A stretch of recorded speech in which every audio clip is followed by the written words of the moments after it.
नमस्कार दोस्तों, मैं अंकुर उपाध्याय स्वागत करता हूं आप सभी का एक बार फिर से अपनी नई वीडियो में।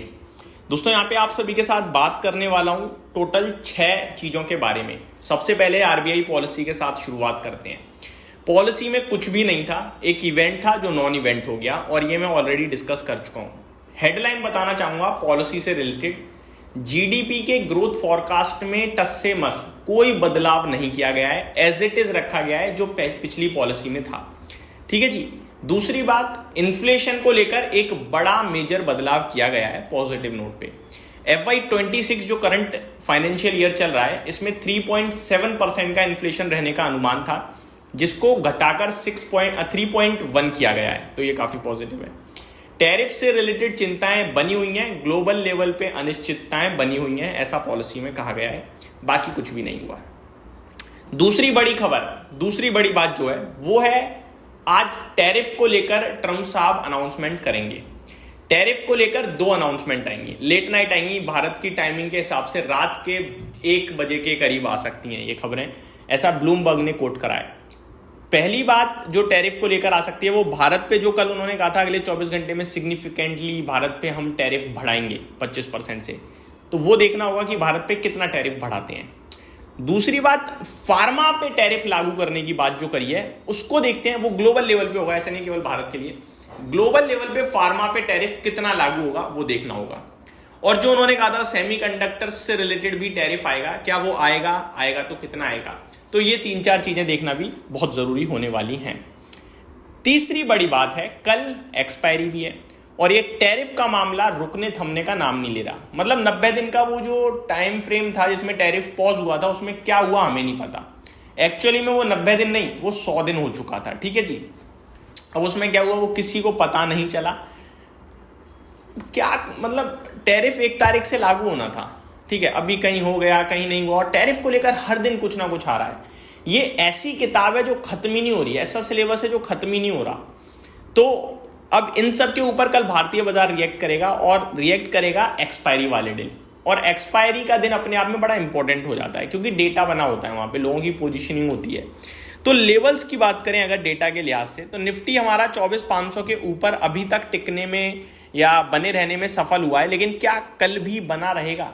जरूरी नहीं है कि टैरिफ को लेकर सिर्फ नेगेटिव ही आए रात में, हो सकता है पॉजिटिव आ जाए। कह दें कि भैया अभी 25 पे ही रोक दे रहे हैं और भारत की फार्मा कंपनी तो पहले ही सस्ती दवाई दे रही है, या फिर कि हम बात करेंगे फिर डिसाइड करेंगे कि बढ़ाना है या नहीं बढ़ाना है। ये सब चीज़ें भी हो सकती हैं। हो सकता है ये कह दें कि अभी हम भारत को और समय दे रहे हैं, कुछ भी कह सकते हैं, वो किसी को पता थोड़ी है उनका। और नेगेटिव बोलते हैं तो नेगेटिव भी कुछ भी बोल सकते हैं वो। तो इस बीच में अगर उन्होंने नेगेटिव बोला तो निफ्टी कल 24,500 ब्रेक कर देगा, और अगर ब्रेक किया तो 24,400 आपको कल ही स्क्रीन पे दिख जाएगा। इनकेस कुछ पॉजिटिव आ गया तो कल 24,700 और 24,750 के करीब भी निफ्टी जा सकता है। तो ये आपके लिए लेवल्स हैं, बट ये पूरे के पूरे लेवल्स इफ और बट पे हैं। ट्रम्प साहब जो बोलेंगे उसके ऊपर बाजार घूमेगा, तो ये मतलब डिसाइड कर पाना बड़ा मुश्किल है। वैसे अगर मैं सारी चीजें हटा दूं तो लेवल कह रहा है 24,500 से 24,700। आगे बढ़ते हैं दोस्तों।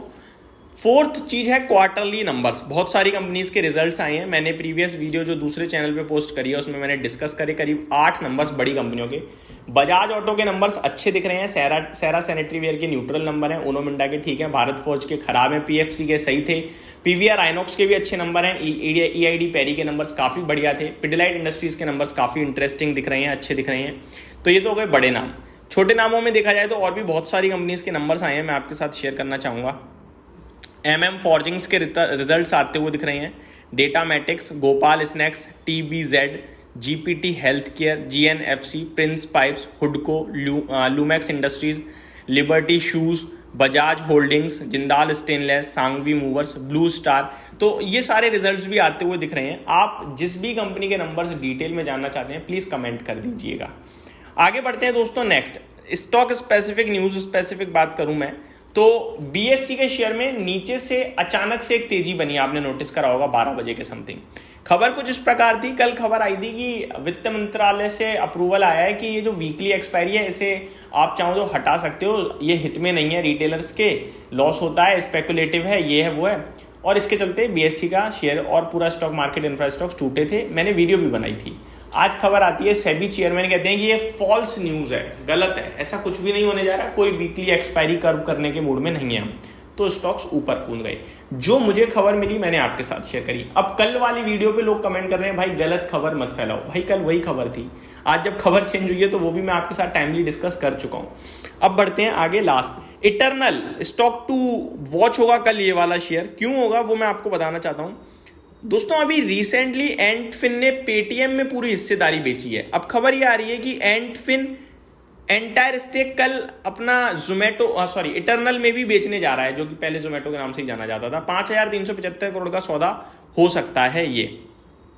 आज 3 लिस्टिंग भी थी दोस्तों, और तीनों लिस्टिंग पॉजिटिव नोट पे बंद हुई हैं। हाँ, M&B इंजीनियरिंग्स का फ्लैट बंद हो गया एट द एंड। बाकी NSDL 17% ऊपर, लोटस डेवलपर्स में 19% की तेजी देखने को मिली है।